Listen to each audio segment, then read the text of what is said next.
Good evening, ladies and gentlemen. Being that it is now 6 p.m., I'll call to order the Board of Selectmen's meeting for Monday, September 17th. If we could all please stand for the Pledge of Allegiance. I pledge allegiance to the flag of the United States of America and to the republic for which it stands, one nation, under God, indivisible, with liberty and justice for all.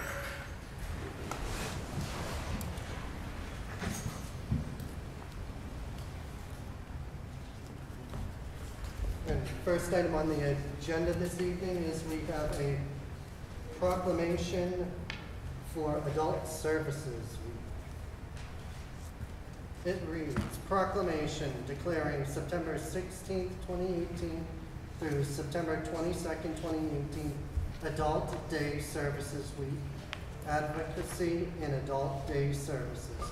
Whereas the citizens of the town of Webster embrace all individuals who continue to enhance our community as one of a diverse culture that fosters acceptance and inclusion. And whereas the town of Webster has long recognized the importance of accessibility to adult day services for providing better living for both members and their family caretakers. And whereas local adult day services such as Accord Adult Day Center understand the importance of person-centered care and develop fun and engaging programming for members across a spectrum of abilities and needs, with all staff working together to provide the highest quality personalized care to their members. And whereas a recent publicized study demonstrated that interventions to lower stress on caregivers, such as the use of adult day services, have an effect on the body's biological response to stress. We know that caregivers are at increased risk of illness because of long hours of care they provide and the high levels of stress they endure. And whereas employees and volunteers at adult day services care for members from a diverse population and are continually strategically planning for our ever-changing healthcare environment. And whereas the former President Ronald Reagan issued Proclamation 5107, National Adult Day Care Center Week 1983 on September 27, 1983, to give appropriate recognition to centers offering these important services.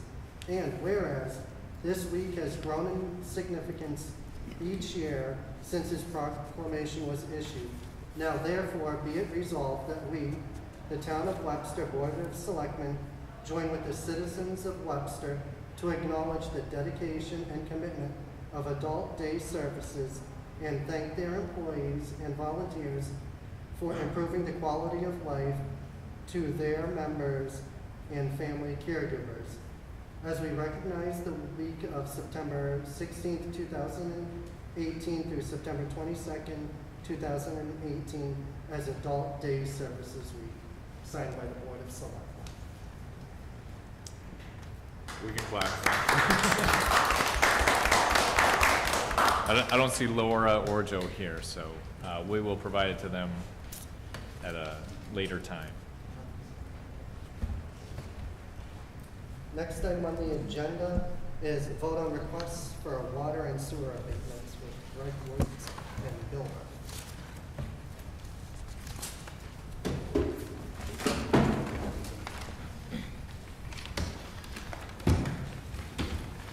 Good evening. Good evening. How's everybody? Good. We have 4 abatement requests. I believe you have copies of the documents in front of you. Unless someone has a preference, I will just go through them here. Starting with 48 Sunny Avenue. This is a homeowner said they have an outside spigot that leaked for a portion of the winter months, essentially doubling their water bill. Their normal quarterly water use is 1,800 cubic feet, and in this quarter it was up to 3,400 feet. Since the homeowner provided a repair bill from a plumber fixing the shutoff, they have requested an abatement for this, for that bill. We recommend that the sewer usage be abated down to their historical use for a total of $200.30. Second. So we have a motion and a second to accept the recommendation to abate the sewer portion of the bill for 48 Sunny Avenue. Is there any discussion? Hearing no discussion, generally pull the board. Selectman Miller? Yes. Selectman Dobkevich? Yes. Selectman Bork? Yes. Selectman Becker? Yes. Chairman Jolda? Yes. All right, next, 17 Westview Drive. Excuse me for 1 second. On this one, I need to recuse myself as she was a former employee. Okay. So 17 Westview Drive is a property that the house was damaged by a car accident, which required the house to be demolished. It's been some time in the reconstruction process, but they called and asked for the water service to be activated and the meter installed approximately 2/3 of the way through a billing cycle. So the water was on for a little bit more than 30 days during the billing cycle. Following our policies and procedures, they received a bill for the minimum amount of $68.52. The homeowner is requesting that that entire bill be abated, both water and sewer, because the house does not have an occupancy permit. We do not support this request due to the policies, existing policies. Mr. Chairman, just a question.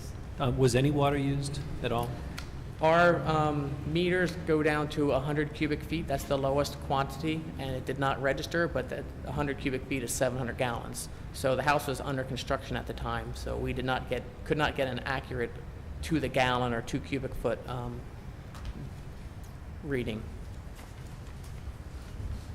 Just, Mr. Chairman, this, unfortunately, this was a house that got whacked by a car, and there was all kind of situations there, and I think that then we put it off, I think, as a court, there was a court judgment and so forth. And these people have, quite frankly, have been through hell and back, and then some. We're only talking, what, $68? Am I correct or wrong? Yeah, 68, some change, am I wrong? Yes, $68.52, yep. Yeah.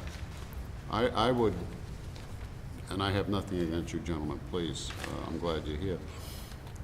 Glad you're not here every month, but I would on this one probably make an exception to, since of the hardship that this family has gone through, give them, I'd request or ask for an abatement of $68.52 on that, because of the hardship that they've endured. And again, that's just a suggestion.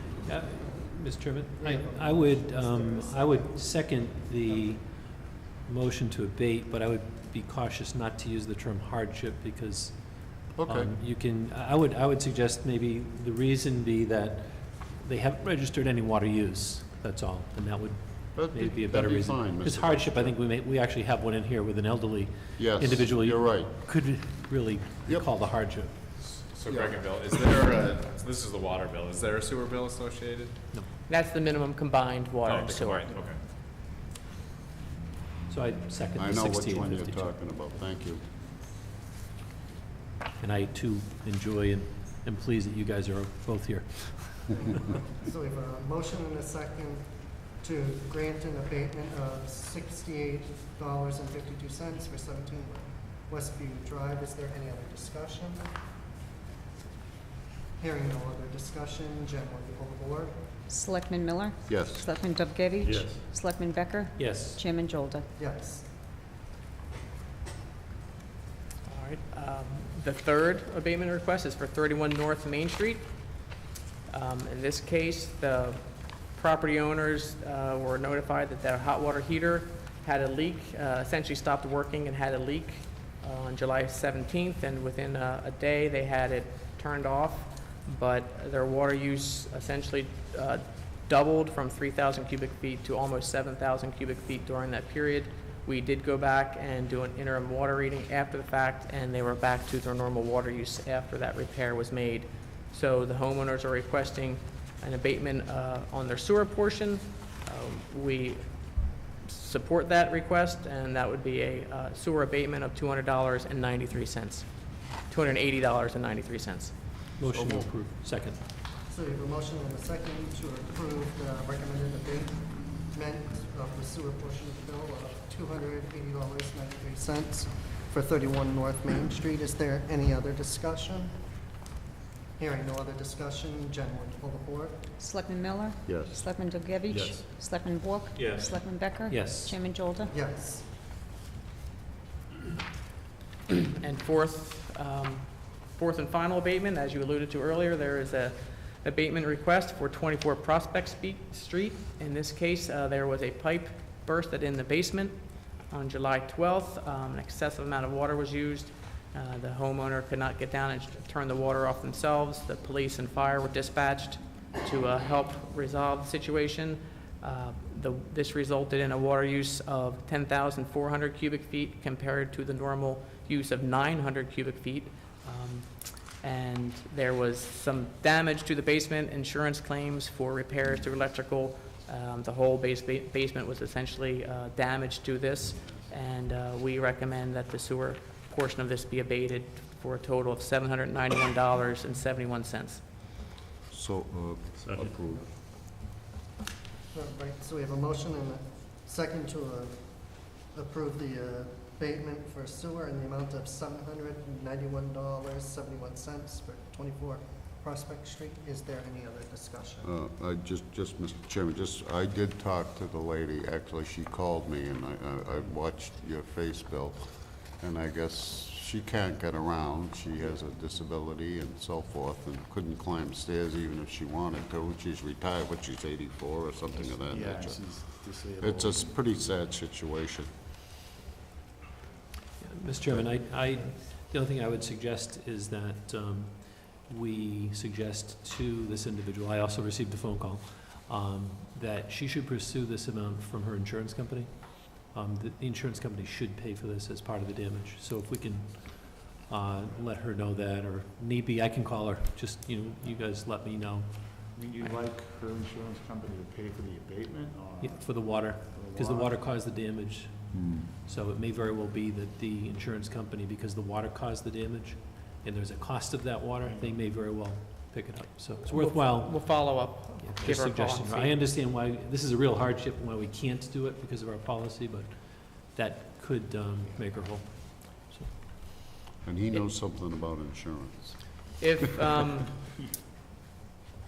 which is a good idea. so would the board put a stay on this decision until more information came back from the homeowner? No, I'm merely commenting, I'm agreeing with the second, I think Mr. Dugevich already seconded it. I'm just commenting that on the water side, we can't do anything, so I'm not looking to abate You're it. So I free to would, do whatever you want on the water side. yeah, and I realize that, but that causes a whole nother can of worms down the road. But I'm okay personally with the sewer, and I think that's the recommendation, but if you can pass that word, Okay. and I'd be happy to talk with her on the side if need be. Any other discussion? Hearing no other discussion, Jen, will you pull the board? Selectman Miller? Yes. Selectman Dobrevich? Yes. Selectman Bork? Yes. Selectman Becker? Yes. Chairman Jolda? Yes.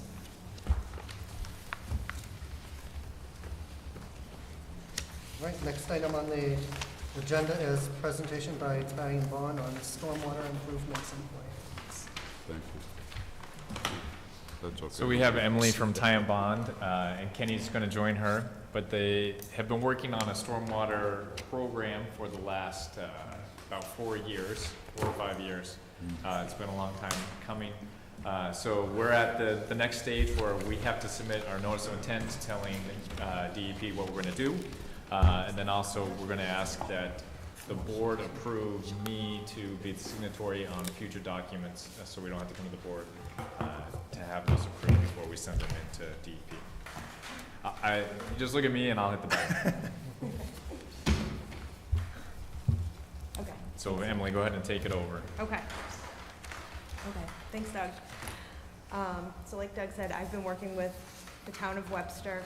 Since 2013, I'm with Time Bond. I'm their stormwater senior technical specialist. Had the pleasure of working with Kenny and all the rest. Go to the next one. So I'm going to provide a quick update on what's been going on with Webster's stormwater program, just in case you haven't heard much about stormwater. Get a little feedback if you have any on what we've been doing in the new notice of intent. We're hoping to certify the notice of intent tonight, and then we also have another letter about delegating signing authority to Doug for some future minor reports and applications. Okay, so for the public, so folks can understand why we care about stormwater, it's kind of important. Rainwater that falls on paved streets, lawns, parking lots, sidewalks can become polluted stormwater. The more impervious surfaces you have, so pavement, roofs, etc., stormwater starts to impact your water bodies. So on this screen, I don't know if you can all see it, but there is They have another one. Oh, they have it here. Got it. So there's a relationship between more impervious cover and development and degraded water quality. EPA estimates that 40% of known pollution in the nation's water bodies is caused by stormwater at this point. And some typical pollutants in stormwater are trash, oil, fertilizers, sand and sediment, and bacteria. So the important thing to take away from this is stormwater is not treated. A lot of folks think that those pipes go to the wastewater treatment facility. It's a completely different system, and drainage was historically designed to whisk the water off the street as quickly as possible into wetlands and ponds, and now we're starting to think more about water quality, not just drainage. So one thing, and not all that important, but I was surprised to find out that lawns are basically counted as impervious. So it's like, to me, the water goes through, but in their world, it does not. Yeah, they're permeable, but they're not as good as forest. Forest is the gold standard for your watershed. Okay, so here we are, we're under EPA's small MS4 stormwater program, and MS4 is just a fancy name for the municipal drainage system. That's EPA for you with their acronyms. It's Municipal Separate Storm Sewer System, 4 S's. So EPA and Mass DEP jointly administer the program. There's about 260 municipalities in Mass that fall under this program, and you can see that urbanized area map. It sprawls across, it's based on the US Census. And Webster's MS4 includes all the drainage in that urbanized area. So there's only just a small portion of the town over on the eastern top corner there that's not urbanized and not regulated. Again, this goes back to the Clean Water Act.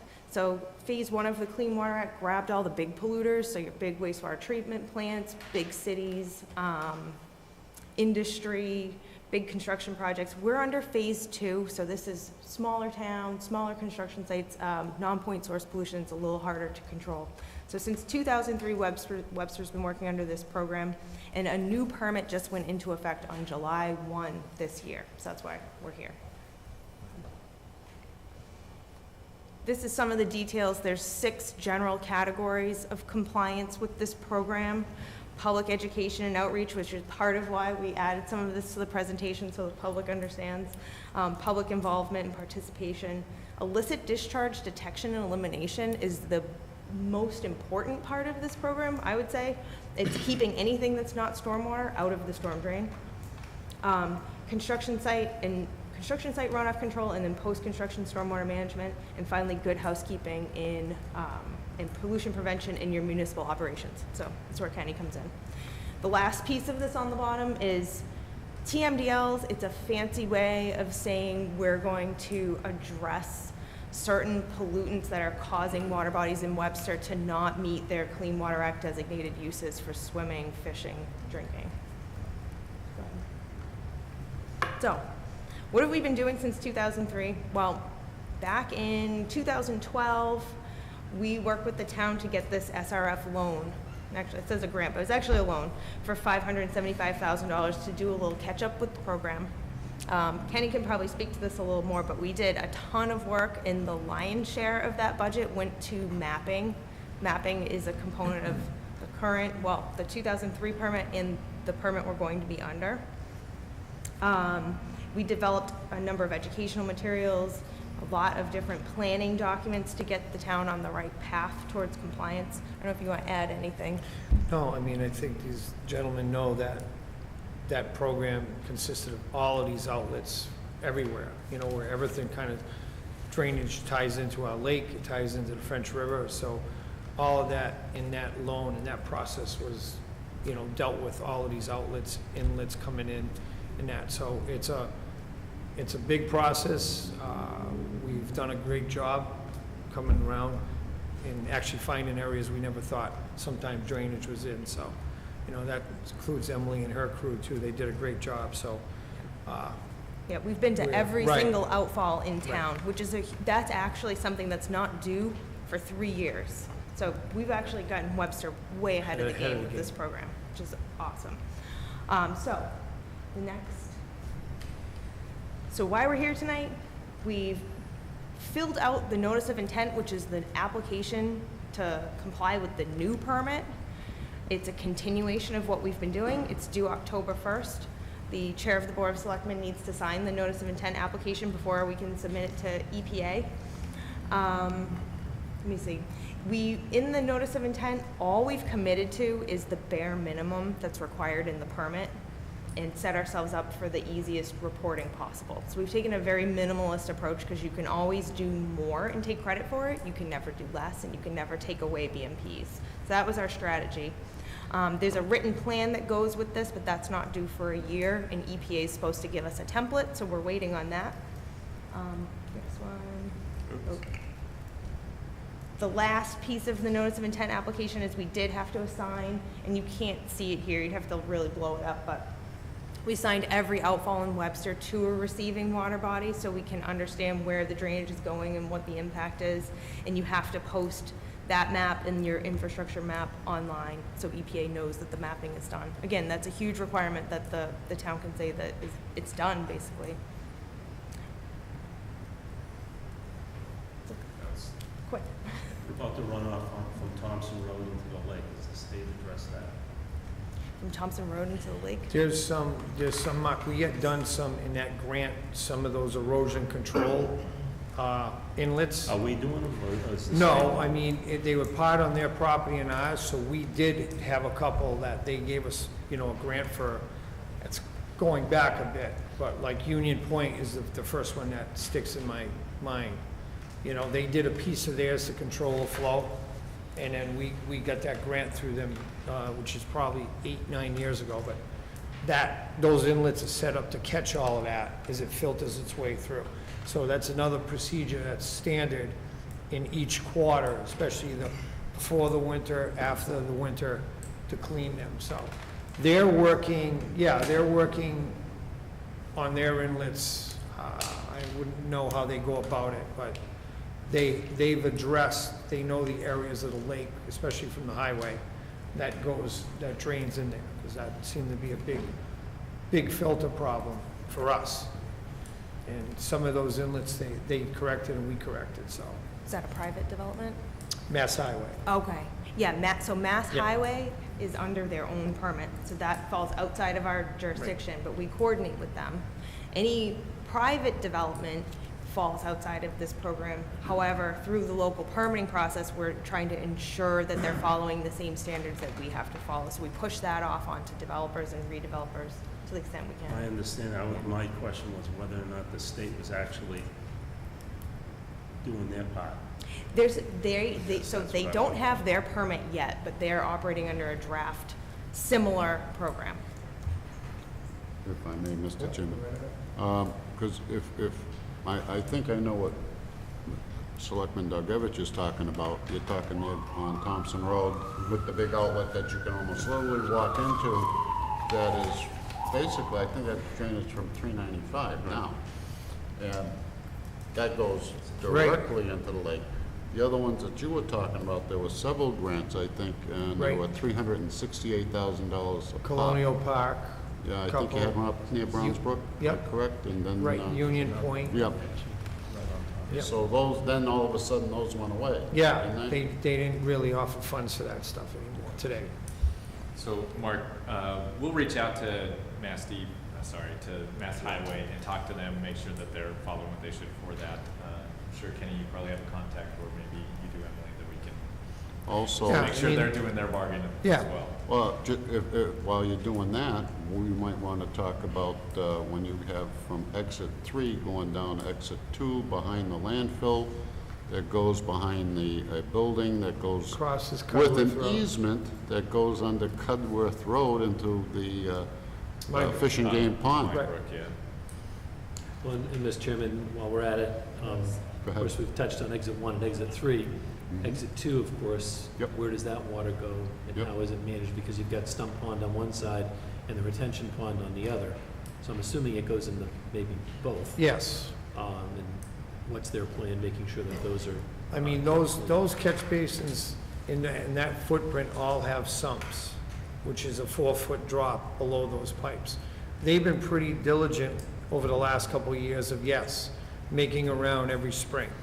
So, you know, I mean, that's pretty much the only piece I've seen them, but I do know they hit that area, they hit Thompson Road, part of Thompson Road, Route 12.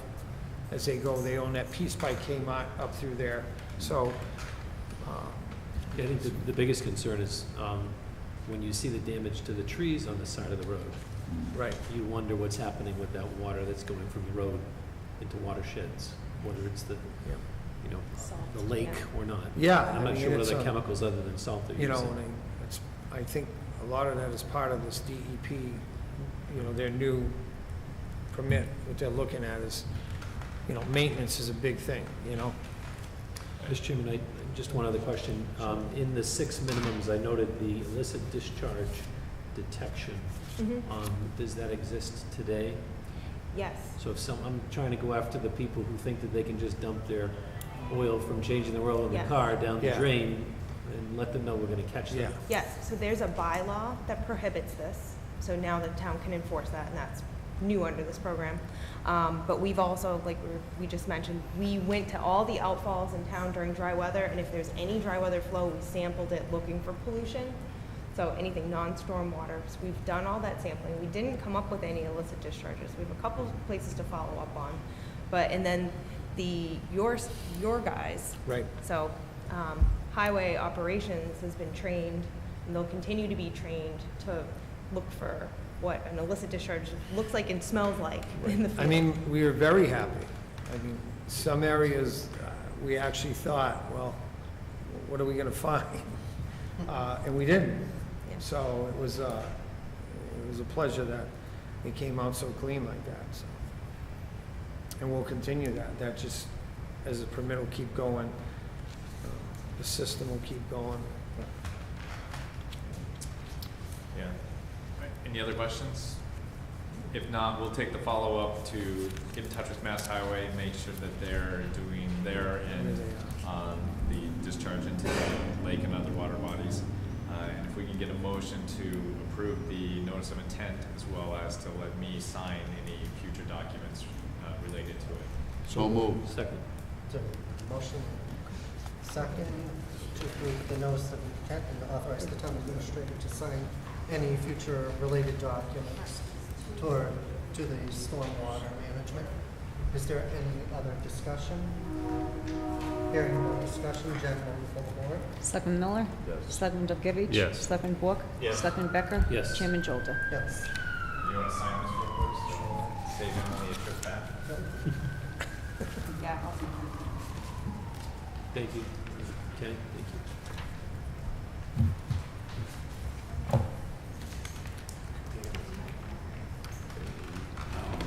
No, I'll have it.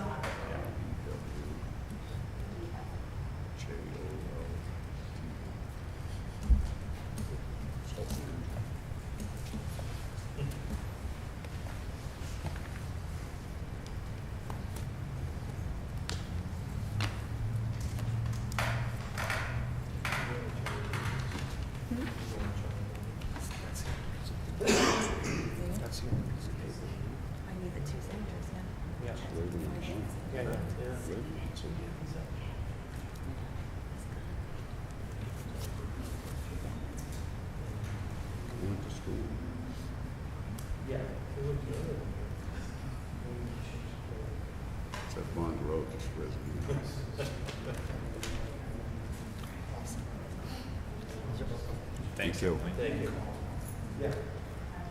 Next item on the agenda was a unforeseen emergency item.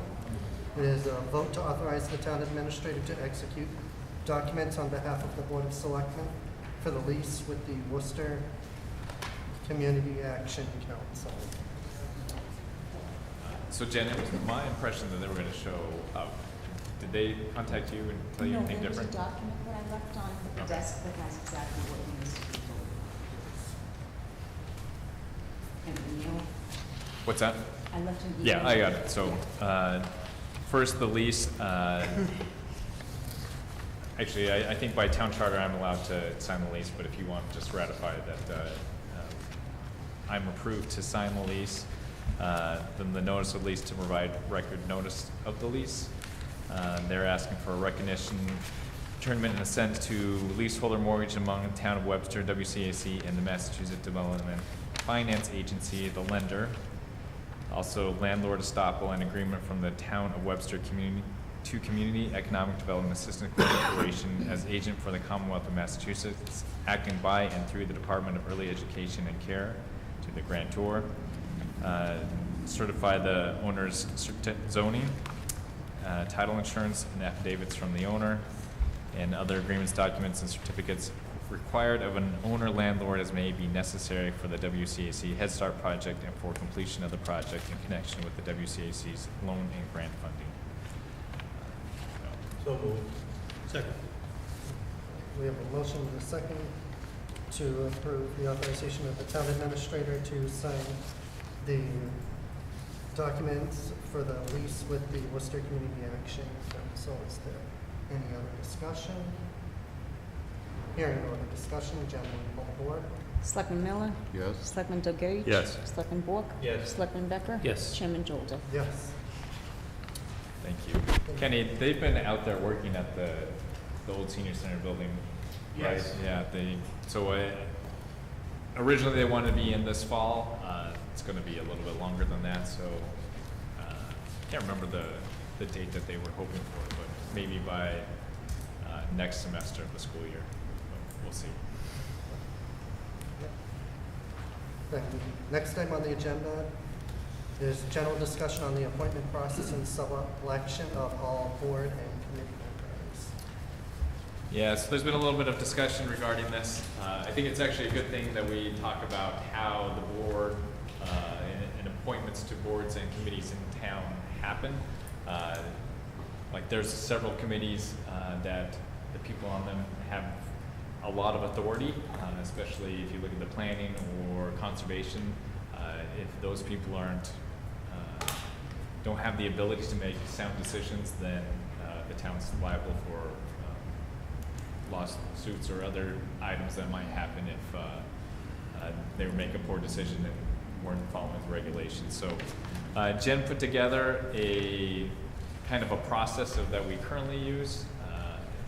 Right now, for a lot of what we will call minor committees, as long as there's an opening, the board has generally just allowed them to be on the committee. For some of the more important committees, say like planning or conservation, we've asked for resumes just to make sure that they have some ability and some background in the area.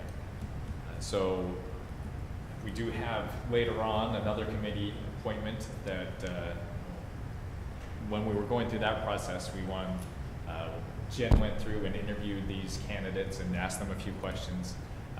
Some other communities, they have the applicants come in and the board interviews them in open meeting and a meeting like this, or you could have staff interview them beforehand and make a recommendation to the board at the meeting. So we're good with any of those options. If there's direction you want to give us for future appointments, we're happy to listen. I'd do with Mr. Chairman. Okay, right ahead. Just out of respect, and I don't have anything wrong with the process. It just seems that we might be missing a step or two, maybe not. Like with some of the members of different committees.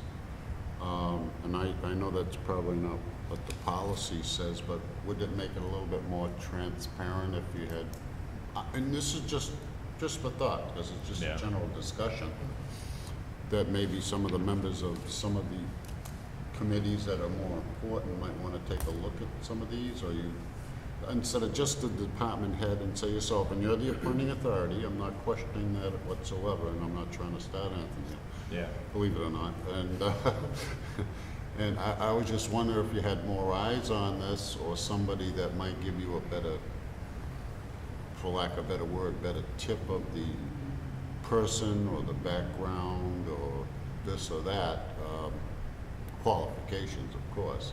And as I think you've noticed here, sometime even though you're qualified, or maybe could be even overqualified, but how are you gonna get along with this one or that one? Yeah.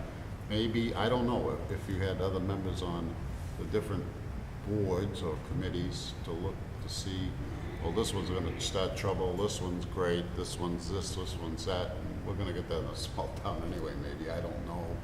But I just thought it would make it more transparent. And it's a Yeah. question, it's just a question, that's Right. all it is for discussion, that's all I'm trying to say. Yeah, no, the discussion's good. So specifically with the recent Board of Health appointment, I don't think that process was not transparent. We had the committee opening on the website for a while. We had several applicants. Those applicants I either spoke to directly or had staff members reach out to them and get their input. I also did, I wouldn't call them, well, I would call them a reference check, asked about their background. And I chose who I thought were the best two candidates. But to your point, I'm very open to asking for other people's input. That's why I went to the chair of the committee. I talked to the health agent. So I think going forward for other appointments, I think that makes sense too. If we are going to appoint someone for the finance committee, it makes sense to talk to the chair, talk to people that will be working with them, say the town accountant, and see if they have any input on the selection process. Because I'm sorry, Mr. Chairman, because the difficulty could be too, if you have 6 qualified candidates, or 8 or 10, or however Right, many, exactly. and you How do only you got 2 choose? spots to Yeah. fill, you might wanna, I'm just saying, you might wanna have more eyes to look at it, and maybe some ideas, that's all I'm suggesting to you, that's all. Yep. No argument, again, you're the appointing authority on these, and I'm not disputing that whatsoever. I just thought maybe some of the permanent members, besides the department head, might say, well, geez, you know, this guy knows, or this lady knows this, or X, Y, Z, and Yeah. that's all I'm suggesting. Yeah, I was gonna say, under the appointment process, there's Mhm. also 2 different types of appointments. Right. There's ones that are appointments made by the Board of Selectmen Right. in the event of vacancies of committees, but then there's also direct appointments to committees that are appointed specifically by the town administrator through the charter, and I think we The need to charter, yeah, the charter need to change. maybe Sorry. have a delineation between the 2 processes so that it's clear if the position's being appointed by the town administrator, this is the process that we're gonna go through. If it's being appointed for by the board, this is the process. Yeah, and I think the biggest difference is if the board is going to appoint them, and if you're going to interview them, it needs to be done in an open session. Correct. Mr. Chairman, I think I agree with regards to, you know, I know we have a lot of policies, but having a policy, it's good to have what we have written down here, but I think a formal policy, I know I forwarded one to Doug from Boylston, which had a much more formal policy, breaking out the town administrator's appointments from the selectmen appointments, what the process is in each of those areas. I too was aware with regards to the Board of Health, you know, I would say the only comment that I would give to our town administrator is to make sure that we treat all of the people applying the exact same. And I think in one case, maybe there wasn't an interview of that person. And I'm just, Yeah. I'm being, you know, critical, but to make a point that when we have a policy, then it'll help with that transparency a lot more. Not that the wrong thing was done at all, because I think the 2 individuals that Doug has chosen are certainly fine individuals. But it would then help alleviate some of the rancor that kind of can come up, because people would feel slighted if they weren't if they don't feel as though they were treated appropriately. Right, and I'd certainly agree with what you said. Also, a little bit pushback, I don't interview everyone that applies for a job. I only interview You those don't? that I think are qualified to take it. You know, and that's a very good point. You know, I think of where I worked, and if the HR department was required to interview every single applicant, that would be a problem. So part of the policy would be to create a screening process so that you can eliminate having to, interview every single person that applied. But on the other hand, we want to make sure that we provide an open door, because we don't want to chase people away from volunteering. We want to attract people to volunteering so that they kind of know what the game plan is, what the process is. It'll make it, I think, more opportunistic and more agreeable for people to come in and make those applications. So we want to make it a little more welcoming. I think we can do that with the process. And the Boylston one was well-defined, and I think it covered almost everything. So if it's up to the board, but we can go back, kind of take those, adopt them to ourselves, change it as we see necessary. They did have all appointments by the board come and do an interview with the board in an open session. So if that's what the board would like to do, we can put that. Mr. Chairman, that's similar to what we do now, and I actually want to, Mr. Dixon happens to be here, I want to thank him actually for forwarding that to me, because I wasn't aware that it was out there, but I thought it was a very good policy. I just, and again, all I'm saying is maybe we have to fine tune it a little bit. That's all I'm saying. Yep. And this way you won't have any of these situations in the future, hopefully not. And again, that's all the only point I was trying to make. I'm not saying it's a bad policy. Just every once in a while you have to just fine tune something so that maybe somebody misread it. Now, I did not read any of this on the town webpage. Don't have a clue. Yeah. But as far as qualifications, the time factor, did they have a time factor to do this and that, to submit this? Was it cut off? Was it extended? Sometimes there are extenuating circumstances where it has to be extended, or for whatever reason, you know? And we want to also be careful too, we don't want to And I don't want to be cross. riding roughship over a town administrator appointment. Exactly. It's Exactly. important for him to Too have much those anyway, appointments. Yeah. And maybe the only other comment was, if we're referring to like a planning board or the health board, we just use the term maybe higher profile, something, 'cause I don't like More important? Yeah. Yeah, no, Or maybe more important means there's a less important. Yeah. But, a higher profile board like planning board, health board, et cetera. But we can help kind of word those by comparing our policy with the Boylston one. I think come up with a better one. Yeah, and I think having a policy to avoid what we went through the past week, I think is a good idea. Well, and again, Mr. Chairman, and I agree, but even if we define those so-called higher profile boards, what do you think? I have no problem with that. Yeah, I think I think it's a good idea. So it would be A, B, C, D, whatever the board or committee is, and then you'd have the other A, B, C, and D on the other end, where we would be more involved versus the administrator. How's that for passing the buck? Again, that depends, I'm sorry, I- through the chair, it depends if it is our selectman Exactly. appointment as opposed to, I That's don't want to what I be just involved mentioned. really and we shouldn't be involved Right. in the town administrator appointments. I'm just trying to make this as Mr. Chairman, through the chair, as transparent as possible, so you don't have to put up with it, we don't, and the board heads of the different departments or et cetera don't. Yep. So we'll come back with a draft policy at Yeah. our next meeting. So, Great. I know the next meeting is gonna be on, I think, October 1st, so maybe for our November meeting? Yeah, if That you have may it be early, enough sometime, time. if not. Yeah, That's fine. all right, so At a we'll do future that. meeting, yeah. So to Andrew's point, we will have a meeting on October 1st, which is a little out of the ordinary. We are signing bond anticipation notes, so that's why we need to have an additional meeting. So, moving on, Good next discussion. item on the agenda is the town administrator's report. All right. There you go. So as a reminder, Columbus Day is coming up on October 8th, so town hall will be closed on that day. There's a lot on here, so I'm just going to hit the highlighted ones. We had 3 of the recent police hires graduate from the academy last week, so they'll be doing their field training. We have trick or treat that is going to be on October 31st from 5:30 to 7:30, so that's the regular trick or treating in the neighborhood. We're also doing a downtown business trick or treat on October 29th, so we'll have trick or treaters come to Town Hall and down Main Street.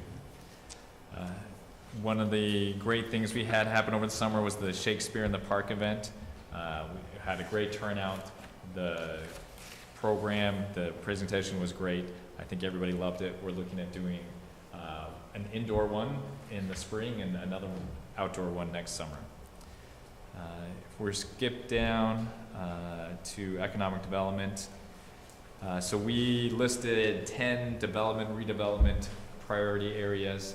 The EDC has gone through and assigned people to reach out to each of these areas to see if they, where they are in their process, to help encourage them and make some development movement. We also sent out information regarding the town to all the commercial real estate agents we could find, just to let them know that we are available for businesses to move into Webster. Also to let them know about our economic development fund, which will help businesses with relocation expenses if they want to come to town. Next, we have the tornado aftermath. So the debris from the buildings that were torn down has been tested. Came back that there is asbestos in the rubble. Asbestos is only dangerous if it's in the air, so there's no threat to the public currently. They have received bids to clean up the debris, and we hope that that will be cleaned up in the next few weeks. So the owners have worked together to find a way to clean that up. We have reached out to the businesses that were displaced. They are still a little bit on the fence of what they're going to do. We've offered our help to get them into a new location if they want that, so they know that our door's open if they need any help. We have given out the last of the payments for the displaced residents. We had that discussion, well, you guys had a discussion while I was on vacation, and apparently that discussion was well publicized because we got another $12,000 in donations after that meeting. Another 12. Yes. Right. So that we followed the policy on dispersing that. So that account has been closed and we're no longer accepting donations. We are working with the owners, and we have received a grant from the state to come up with a redevelopment plan for that area, so that will help us analyze it, say if we want to put in retail with some residential units on top. They'll help us look at different options for that, the parking regulations, things like that. So we hope to come up and have an opportunity to attract developers down there in the near future. In Main Street, we are working with to get the mural painted soon. We're trying to get that started by the end of the month. And we handed out, or we offered our first grants from the Economic Development Fund to a few local businesses downtown. Actually, some of them weren't right on Main Street, a couple were right off Main Street, one on Nega Street and one on Davis Street. So I think that it's a great opportunity for more businesses to get involved and to improve how their businesses look. And this week, staff and the EDC chair are going to be walking downtown looking for small projects that we can do to increase the curb appeal of downtown. Underwater, the tanks have been constructed and passed their testing, and some great news that I'm not going to do justice for tonight is that we received a loan forgiveness of $311,000. So of that $10 million that we are borrowing to fund the construction site, the water treatment facility, $300,000 has been forgiven. So that'll directly affect the ratepayers' rates in the future. It's only 3%, but we'll take what we can get. Mr. Chair, just, sorry to interrupt, Yeah. but who do we have to thank?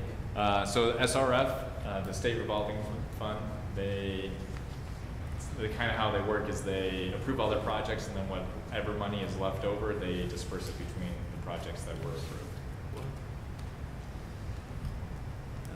As you know, the library opened, and we will have the grand opening on the 29th from noon to 2 p.m. And there's also an event this week that the selectmen are invited for on Friday evening. The landfill, we had the engineers' analysis that said they don't believe, or that they believe the landfill rubbish was properly capped. We sent that to DEP. I heard back this afternoon that DEP agrees, and they just need a little bit of work on the map, and that'll all be done. And we won't have to spend that money on the landfill. Yeah. Which is good. Yeah, so I did hear from DEP today, so. Right, that's great. We are working on some upgrades to town hall. One of the biggest is cleaning out a lot of the files. We have more paper in here than, it's certainly a fire hazard. Well, don't tell Chief Hickey, but there's a lot of paper in this building. So we'll be destroying a lot of that on September 22nd, this Saturday. That's open to members of the community, so they can come and have their own private documents shredded here on site. And I forgot what else I was going to say, but, so that'll be good. We had the dome out here replastered. If you saw the paint's been peeling for a while, that's been replastered. We'll get that painted soon. And we had the safes downstairs that were full of hazardous material haven't been cleaned out. There's some black mold down there, but we got that all cleared the past couple of weekends. The street lights are progressing. The lights have been ordered. They're going to the contractor installer's yard. They'll start in October installing those throughout town. Kenny and I, and actually Jen's been involved in developing a private road policy. So in the next couple of meetings, we'll come before the board with a couple of different options of how the town can move forward, either encouraging residents to make their private roads public, or how we can define the responsibilities of who should be maintaining those private ways. We will be pursuing a classification compensation study. We received a grant from the state to do that. We have 2 sewer positions open in town, so we just want to spread the word that we had 1 person retire, 1 person took another job at MWRA. So anyone interested, we are accepting applications. And we had a new clerk hired that started today in the Conservation Planning and Economic Development Office. United Way held their Day of Hope this past Friday, so they did a lot of work on town property. They did some at the middle school and the elementary school, so we appreciate them. And I know they did a lot of other work throughout town.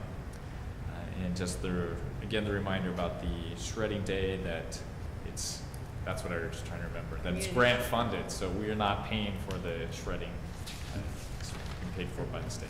And what time does that run for the residents? 10 to 2. 10 to 2. Mr. Chairman, just a couple of questions, actually following up on that last one. Can you tell the public how it's done? So they'll bring their boxes, and is there a machine right in front of them? Because they might not be happy to leave a box. Yeah, leave it in a box. Right, Yeah. and just we're gonna destroy it. They actually just put it in the shredders themselves? So How would that work? Jen, I'll let you answer that.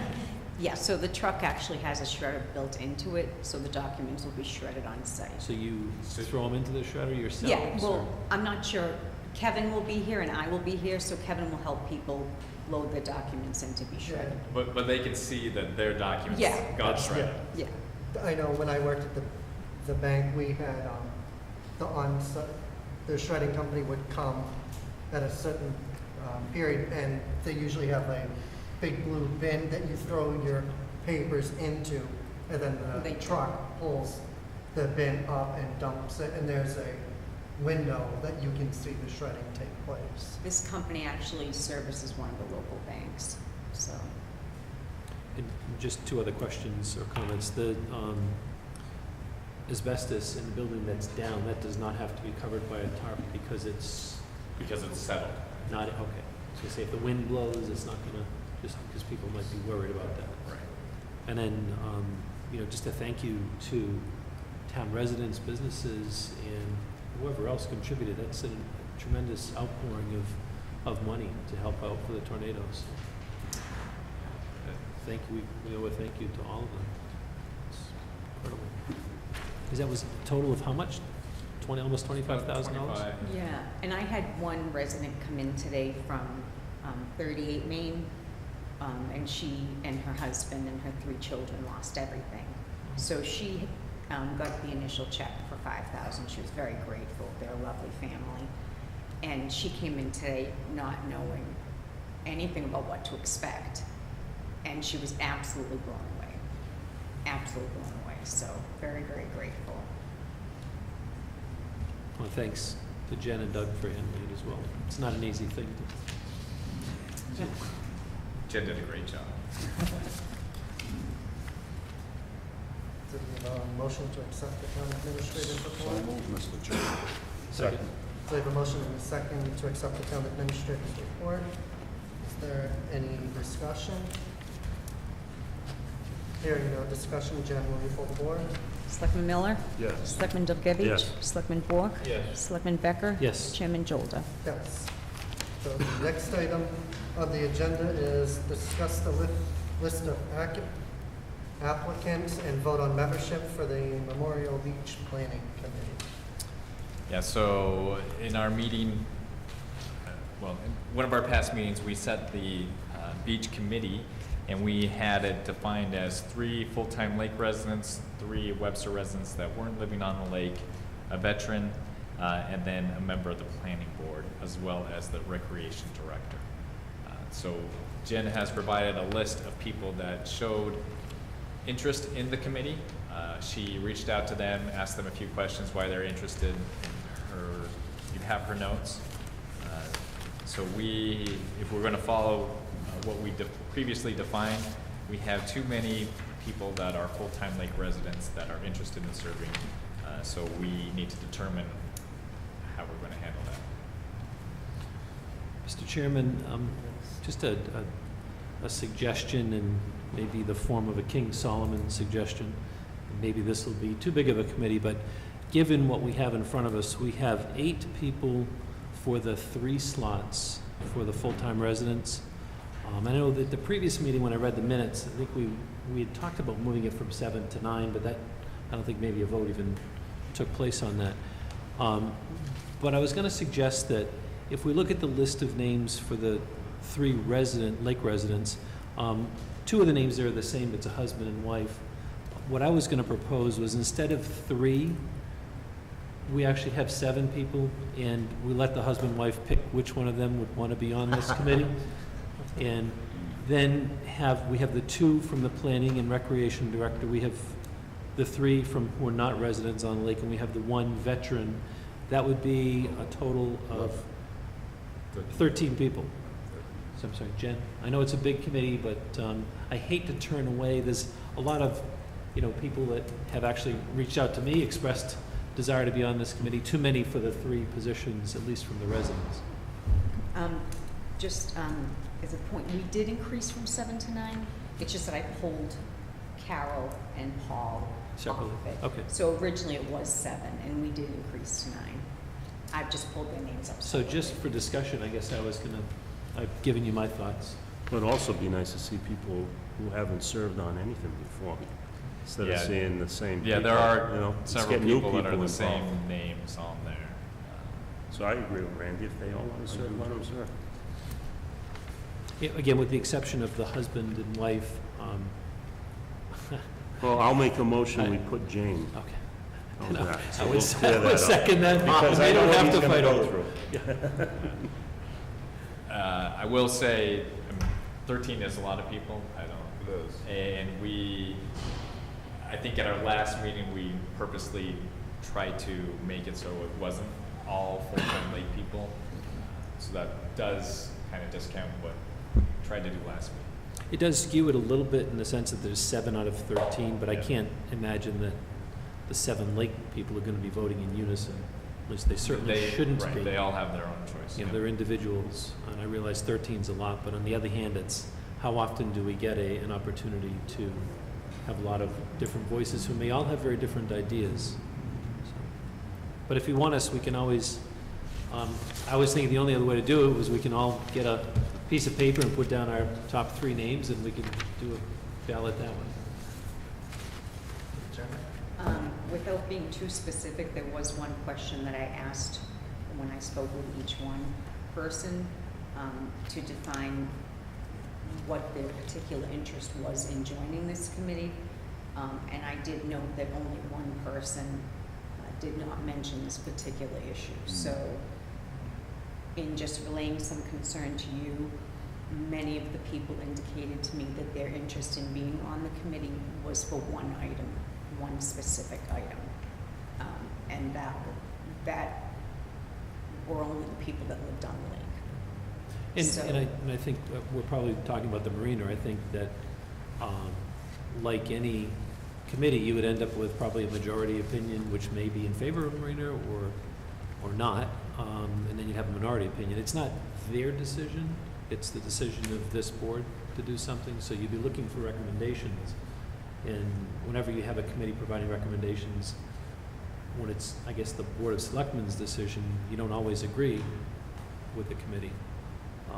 So I can go either way. Right, I'm just suggesting an alternative to, Yeah, so to be, I don't know, put it out there, this committee is most likely going to recommend that there's not a marina at the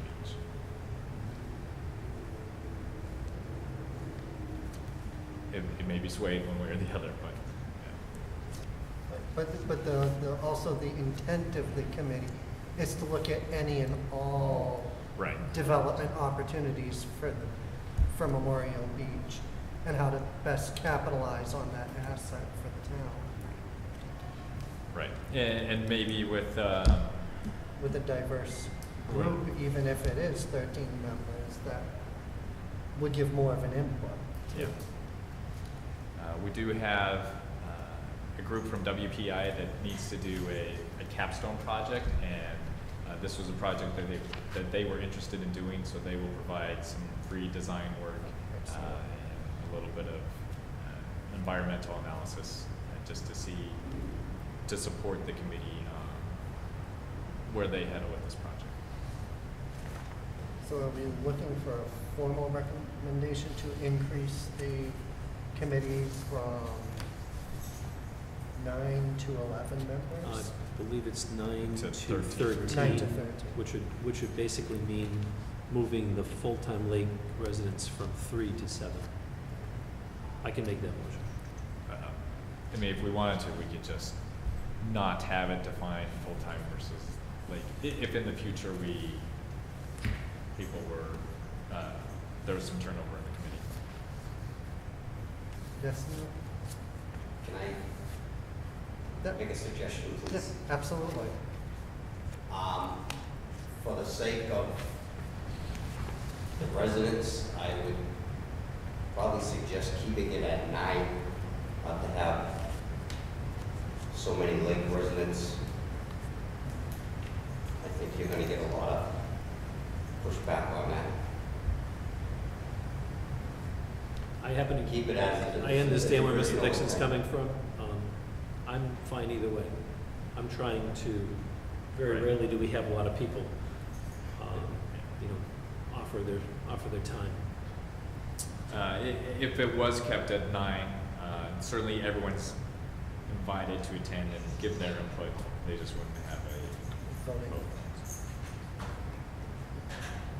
So what is the pleasure of the board? Do we want to keep it at 9 members or go to 13?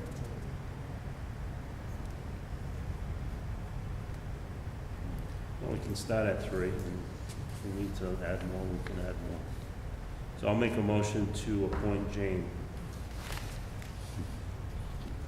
Second.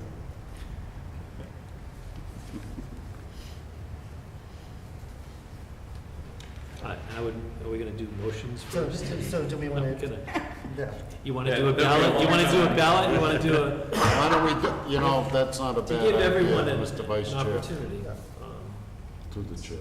It's a little awkward, I guess, doing it It this is. way. So Maybe we just we put down our top How 5 about for the choices? next meeting, we could, Yeah, you could so bring them in and let's do interview that. them and ask them For the October questions. 1st meeting, all the board members can send who they'd like, Yeah, like your top 5. the Okay. top The 5 people for who were there. committee to Jen, and then Jen will compile those results and we'll announce it on the Okay, October that 1st. works. Do you want them to be here to discuss their interest qualifications one way or the other? I would have the ones who are the top 5 from the 5 of us show up. I wouldn't have, the other people can certainly come as they wish.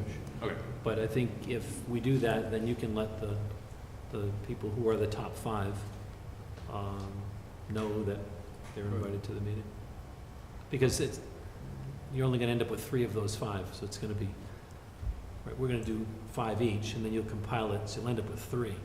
So maybe those 3 show up. So the top 3 we'll bring in and they can say why they're interested. And only 1 name per 5, you can't bullet 5 of the same names. Well, then, may I suggest through the chair that maybe the Selectman Dungovich withdraws his motion, and we won't get caught in that. Okay, I'll withdraw. So, Good idea. do you want to leave the rest of them to appoint at the next meeting also? Yes. Yeah, we just. Yeah, do that it way we can once. do it all at once. Okay.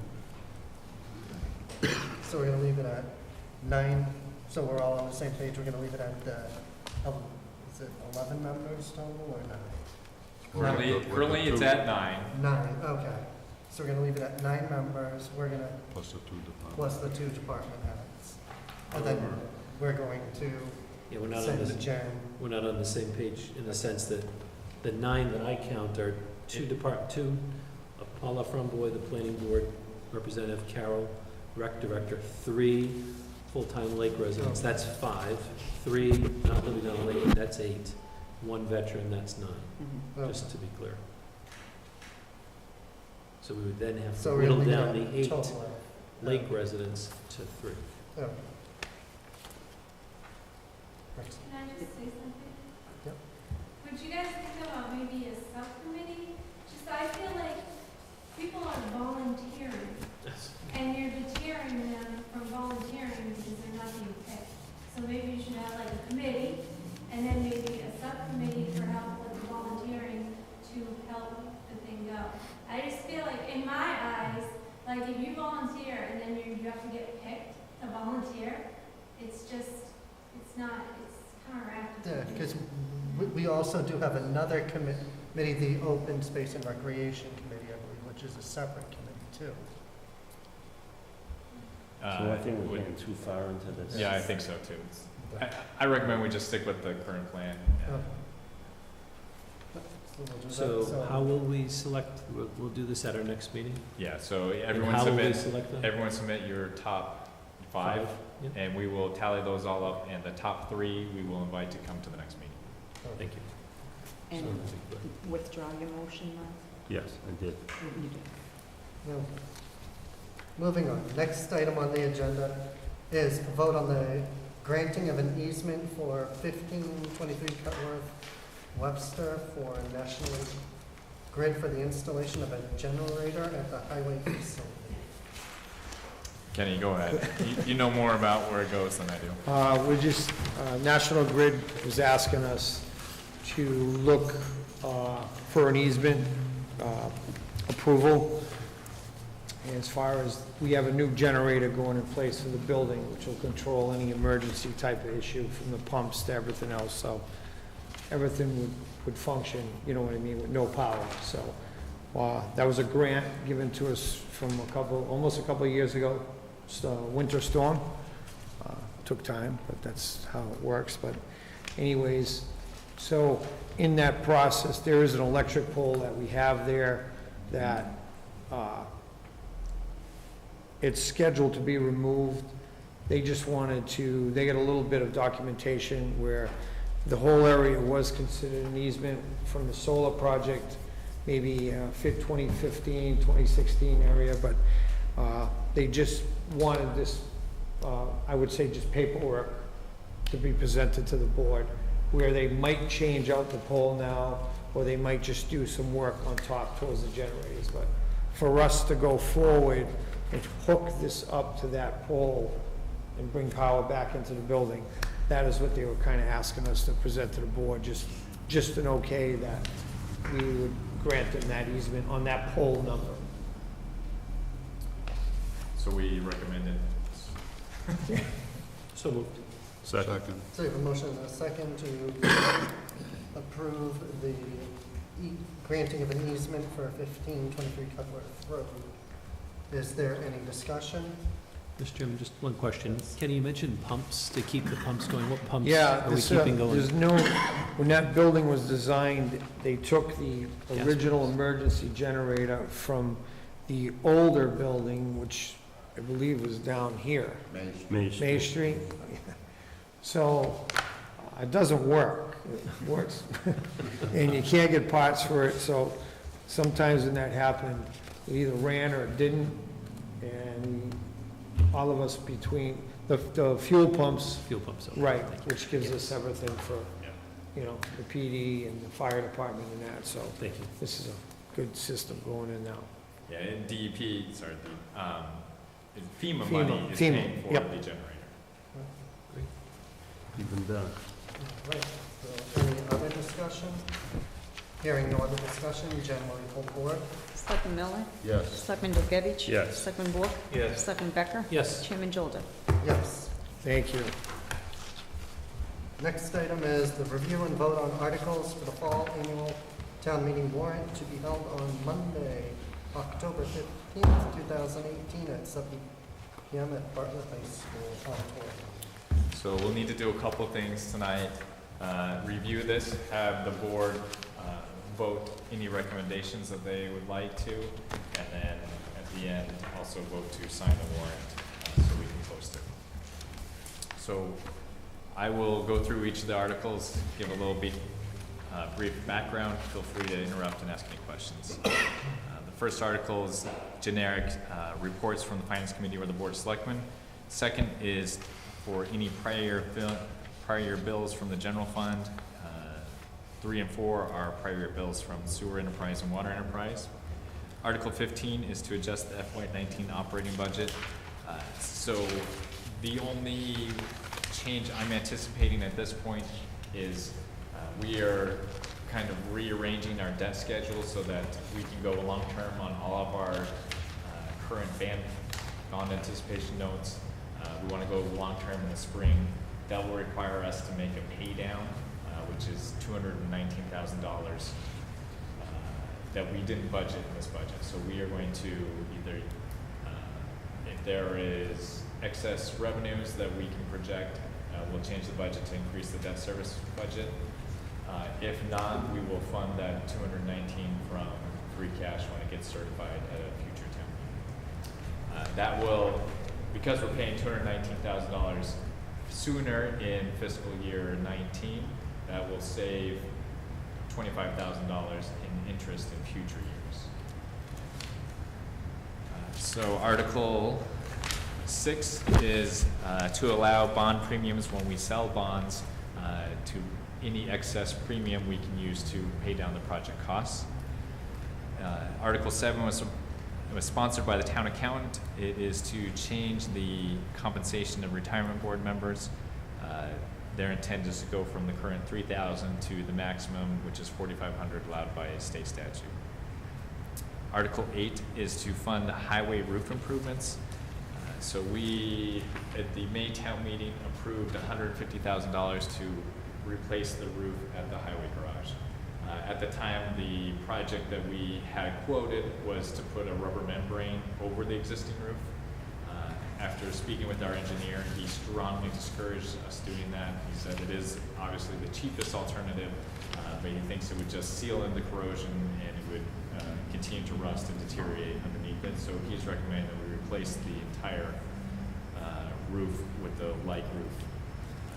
So we put that project out to bid. We hope to have final bids prior to the October town meeting so we know exactly how much needs to be approved. The funding source would be any leftover money from the landfill research, we had approved, I think, $200,000, maybe that's not quite right, but there will be excess monies there that we can use to fund the roof improvements. Article 9 is to create a budget for cable access. Last year, we made this a revolving fund that needs to have town meeting approval for the budget each year. These are similar to what has been paid out from that fund each year, so it covers wages for staff to record our meetings and to record different events around town that are put on PEG Access. I also threw a little bit of money in to get permanent TVs for this room, so we can not hide me behind the screen. We have Article 10, which is to authorize the selectmen to convey public utility easements. So what we just did with National Grid, that had to be approved by town meeting. So that was approved a couple of years ago, but we feel it's kind of silly to go to town meeting every time we need to do a utility easement on town property. So this would allow just the Board of Selectmen to make those approvals. Okay, so the next several have to deal with marijuana bylaws. So we're proposing that marijuana dispensaries be prohibited in town. So the first step of that is to create a general bylaw prohibiting them, and that is Article 11. Article 12 is to license all other marijuana establishments. So cultivation or testing and research would need to be licensed through the Board of Selectmen, similar to an alcohol license. Article 13 is to extend the moratorium on recreational marijuana retail facilities. So right now, the moratorium is set to expire at the end of December. If this Article 11 passes, it has to be approved at a ballot as well. So the next election is not till May, so the temporary moratorium would be extended until June. Article 14 is to create the zoning bylaw that prohibits retail dispensaries. Article 15 is to create a bylaw for other marijuana uses, cultivators, manufacturers, testing laboratories, etc. Those will all be special permits in the industrial zones. Article 16 is to define all those things, so cultivators, cooperatives, manufacturers, which are defined in state law, so we're just referring to the state law. And Article 17 is to update the zoning districts to include marijuana cultivators, cooperatives, manufacturers, and testing into the zoning bylaw. So that was kind of a lot of marijuana. Any questions on all that? All right. Article 18 is to authorize the Board of Selectmen to purchase 46 and 38 Main Street. So this is a fail-safe. We applied for money to clean up the facility, the rubble down at 46 and 38 Main Street. One of the grant programs requires that it be municipally owned property. So if we were to receive the grant, I did talk to the owners, and they said they'd be willing to work something out where they basically give us the property and then we pay for the cleanup from the grant that we received. So Now, that would be the first two structures that were torn down that day. So we will know by town meeting whether or not we're going to receive that funding. So if we're not going to receive that funding, there's two options. One, we can just pass this over, or the town could allow the Board of Selectmen to have the option out there if we were in the future redevelopment process wanted to purchase it. That may not go over too well because it's very open-ended. That is an option. So Article 19 was submitted by the Planning Board. It's to rezone 100 and 104 Thompson Road to business with sewer from residential. So if you, the new adult daycare facility that found built, it's the neighboring properties. To the right of it or to the left of it? The left would be where the bait shop is, to the right of it would be right. towards Tower I Street. think it is the right. There's, I have the map somewhere. And then Article 20 was a citizen's petition to amend the solar use bylaw to only allow large-scale solar facilities in designated areas. District 4, general business, District 5, general business without sewer, the Gore Road Business District, or industrial. And so that would not allow it in the residential areas or agriculture or conservation. And then Article 21 was a citizen's petition that would request a special act to allow Waterfront Marys to have an all-alcohol license. Instead of a season. Correct, season right now. So year round, all alcohol. Right, so what is the pleasure of the board to take these in groups? Well, Mr. Chairman, if you don't mind, what I'd suggest is we would agree to 1 through 19 and refer Articles 20 and 21 to the sponsor. Second. Correct? Yes. So, yep, okay, so you would recommend the planning board and Well, they And the have town to account. approve it anyway. okay. So there's a motion and a second for Board of Selectmen to recommend approval of Articles 1 through 19, and then refer to sponsor Articles 20 and 21. And under questions, I'm assuming that's good with the town administrator? He's in Yes, favor of that. yes. Thank you. Great. Sorry, real quick. So the marijuana right now is to prohibit any retail facility. Right. If this is voted down at town meeting, we'll have to hold another special town meeting to regulate it. We won't prohibit it, we'll have to set a defined area and number, and that would have to be done before the moratorium expires in December, so late November, early December, we'd have to hold that meeting. And Mr. Chairman, just one other question. We also have the report from the Finance Committee. Is there anything, because we just got it now, I haven't read it. So that is not the report from the Finance Committee, it was just my summary. So they are meeting Thursday to make their recommendations. So, motion and second, any other discussion? Hearing no other discussion, generally, the board? Selectman Miller? Yes. Selectman Dubkevich? Yes. Selectman Bork? Yes. Selectman Becker? Yes. Chairman Jolta? Yes.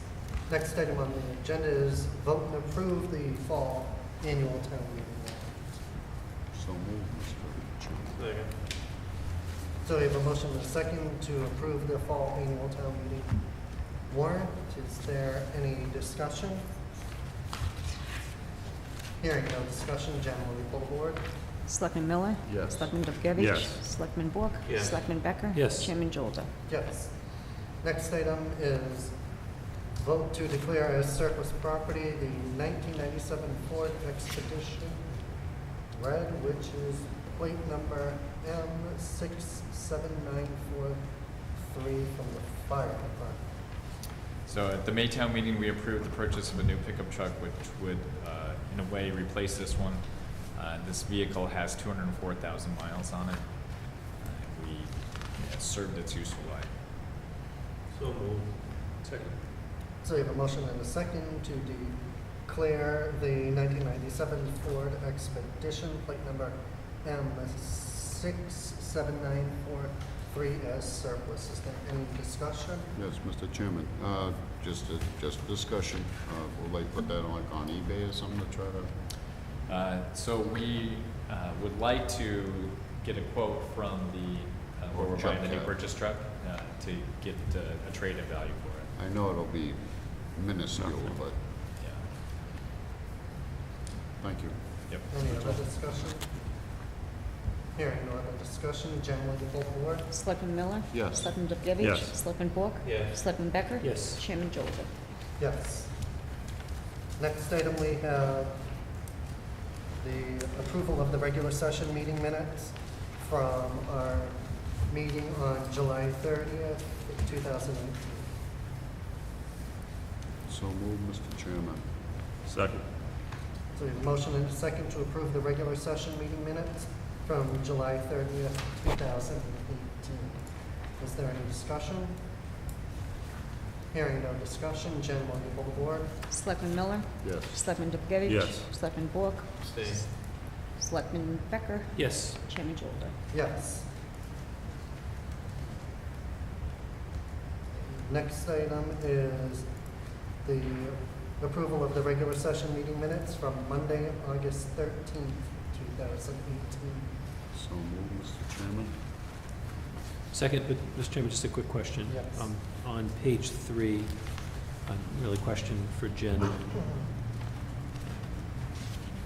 you get to it. So on page 3, under the Memorial Beach Planning Committee, if you go down the 1, 2, 3, 4, 5th line, the discussion of Memorial Beach Planning Committee kind of ends with such as uses of the pavilion. Then there's another, Mr. Craver stated he's very interested, and that really pertains to the Economic Development Committee. So I don't know if we just want to put a little subsection, because I think we mixed in the economic development into that. You see where I'm going? Yeah, I mean, we could just delete just- that sentence if you want. Yeah, I just want to make it clear that his appointment had nothing to do with the Memorial Beach Committee. It was really the economic development. That's all. Motion is second. Any other discussion? Yes, just, Jen, it says that I was absent on this one, I did show up late. I didn't know. Yeah, if you look on the back page, and I made the motion to. I'll check and see. And I'll just add a line what time you got That's here.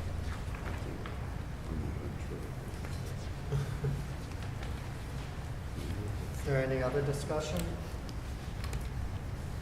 Hearing no other discussion, Jen, will you pull the board? Selectman Miller? Yes. Selectman Dubkevich? Abstain. Selectman Bork? Yes. Selectman Becker? Yes. Chairman Jolda? Yes. Okay. Next item on the agenda is the approval of regular session meeting minutes from Monday, August 20th, 2018. So moved, Mr. Chairman. Right, we have a motion and a second to approve the regular session meeting minutes from Monday, August 20th, 2018. Is there any discussion? Hearing no discussion, Jen, will you pull the board? Selectman Miller? Yes. Selectman Dubkevich? Yes. Selectman Bork? Yes. Selectman Becker? Yes. Chairman Jolda? Yes. Seeing no other items on the agenda, I will entertain a motion to adjourn. So moved, Mr. Second. Chairman. We have a motion and a second to adjourn. Is there any discussion? Hearing no discussion, Jen, will you pull the board? Selectman Miller? Yes. Selectman Dubkevich? Yes. Selectman Bork? Yes. Selectman Becker? Yes. Chairman Jolda? Yes. Good meeting.